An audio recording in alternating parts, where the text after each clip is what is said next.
การพัฒนาอุตสาหกรรมเขาเพื่อการค้าอยู่ลาวแม้นมีความสำคัญต่อการเติบโตทางเศรษฐกิจความมั่นคงด้านเสบียงอาหารและลดผ่อนความทุกข์ยากของประเทศซึ่งปัจจุบันคะแนนการเข้าในลาวนี่กำลังเผชิญกับสิ่งท้าทายหลายอย่างที่เป็นอุปสรรคต่อความก้าวหน้ารวมถึงข้อจำกัดการผลิตเช่นการเปลี่ยนแปลงดินฟ้าอากาศที่บ่คาดคะเนได้และความถี่ของการเพิ่มความรุนแรงของภัยพิบัติเช่นภัยแห้งแล้งน้ำท่วมนอกจากนี้ก็ยังมีข้อจำกัดทางด้านพื้นฐานโครงสร้างและระบบการผลิตที่มีลักษณะเป็นการผลิตขนาดน้อยกระจายและการเข้าถึงทรัพยากรนั้นที่จำกัดยิ่งเฮ็ดให้ความสามารถของชาวเกษตรกรในการลงทุนทางด้านเทคโนโลยีที่ทันสมัยถูกจำกัดหลายขึ้นส่งผลให้ผลผลิตต่ำและคุณภาพบ่สามารถตอบสนองต่อตลาดได้สำหรับระบบต้องสู้การผลิตข้าวในสปป.ลาวเนาะมีความแตกต่างกันในแต่ละเขตโดยระดับการค้าจำนวนก่อนที่เกี่ยวข้องที่แตกต่างกันไปตามแต่ละแขวงตัวอย่างเช่นว่าอยู่แขวงขมวนสวรรณเขตและจำปาสักมีภาคส่วนที่เกี่ยวข้องในต้องโซ่มูลค่าเข้าหลายกว่าแขวงอื่นๆและเป็นเขตที่ผลิตข้าว3อันดับที่ใหญ่สุดในสปป.ลาวเพื่อส่งเสริมเวียกงานอุตสาหกรรมการผลิตข้าวของบ้านเฮาให้มันมีประสิทธิภาพสำหรับแผนยุทธศาสตร์ในการสุกยู่การผลิตข้าว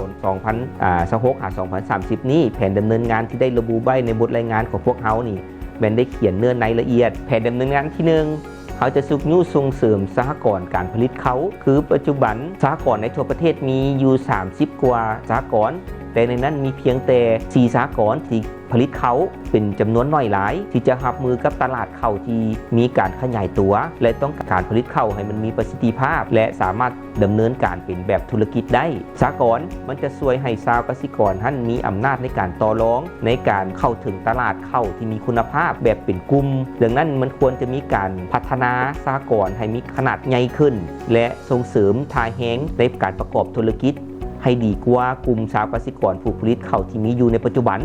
ซึ่งปัจจุบันสิ่งสำคัญที่สุดของการพัฒนาสหกรณ์ให้มีประสบผลสำเร็จโดยการดำเนินโครงการทดลองแผนดำเนินงานนี้จะสร้างโครงการทดลองในการสร้างสหกรณ์ครบวงจรจากนั้นค่อยๆขยาย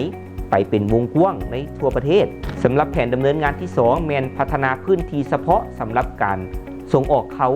ประเทศลาวมีสัญญาการส่งออกเข้ากับบางประเทศแต่ยังมีข้อจำกัดเพื่อให้ได้ตามข้อกำหนดด้านคุณภาพที่เข้มงวดในหลายประเทศที่นำเข้าอุตสาหกรรมเข้ายังเผชิญกับ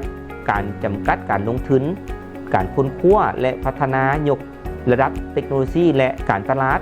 ซึ่งส่งผลกระทบต่อความสามารถในการสร้างนวัตกรรมและขยายไปสู่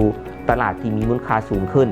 ฉะนั้นจึงเป็นเรื่องรีบด่วนที่จำเป็นต้องพัฒนาเพื่อยกสูงความสามารถในการแข่งขันในระดับสากลของข้าวลาวและโดยเฉพาะอย่างยิ่งแม่นการร่วมมืออย่างตั้งหน้าระหว่างบรรดาภาคส่วนที่เกี่ยวข้อง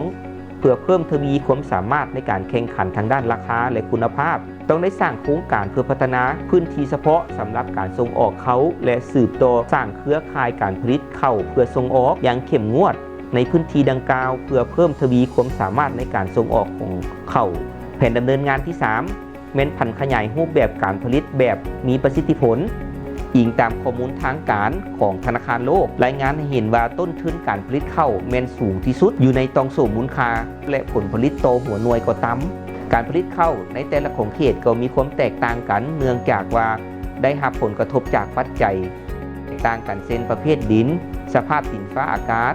การระบาดของพยาธิแมงไม้ศัตรูพืชปริมาณแรงงานและทุนเทคโนโลยี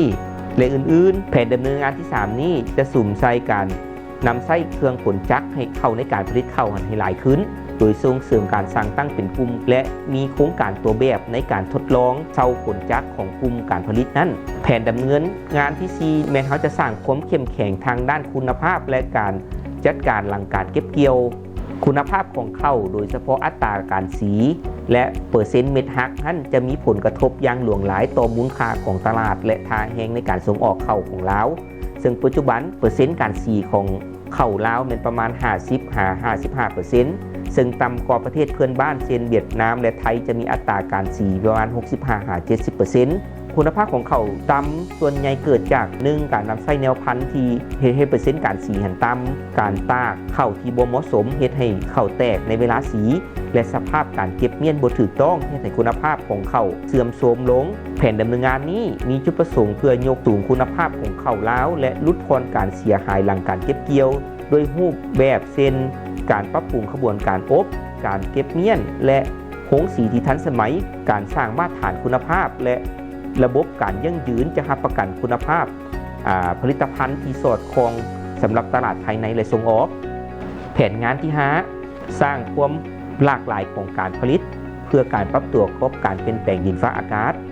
ซึ่งเป็นภัยคมคูอันใหญ่หลวงต่อการผลิตข้าวของพวกเขา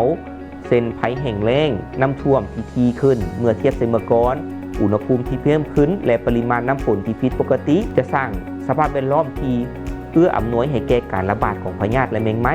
การเสริมสร้างความสามารถในการรับมือต่อการเปลี่ยนแปลงดินฟ้าอากาศแม้นจำเป็นที่สุดในนี้รวมถึงการพัฒนาแนวพันธุ์ข้าวที่ทนต่อสภาพดินฟ้าอากาศการเพิ่มประสิทธิภาพการจัดการน้ำและส่งเสริมการนำใช้วิธีการเกษตรกรรมหลากหลายเพื่อลดความเสี่ยง